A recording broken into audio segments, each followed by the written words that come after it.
বিপদে যারা পাশে এসে দাঁড়ায় তারাই প্রকৃত বন্ধু।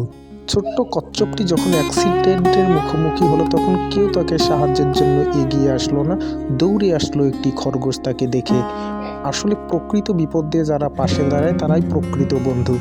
অত্যন্ত স্নেহ ভরে তাকে কোলে তুলে এবং পিঠে নিয়ে খরগোশটি চলে গেল এবং যত্ন সেবা শুশ্রূষা করে তাকে সুস্থ করে তুলল এবং অনেক রাত বিরাট তার সেবা শুশ্রূষার পর যখন সুস্থ হলো তখন তাকে সাগরের তীরে তাকে নিয়ে সে সাগরের জলধারে পৌঁছে দিয়ে আসলো এবং পথিমধ্যে তাকে ফিরে দেওয়ার সময় প্রচণ্ড ঝড় বৃষ্টির কবলে খরগোশটি বন্যার স্রোতে ভেসে যখন গেল তখন একটি বোতলের সাহায্যে ভেসে ভেসে চলে গেল অত্যন্ত দুঃখ ভারাক্রান্ত মন নিয়ে।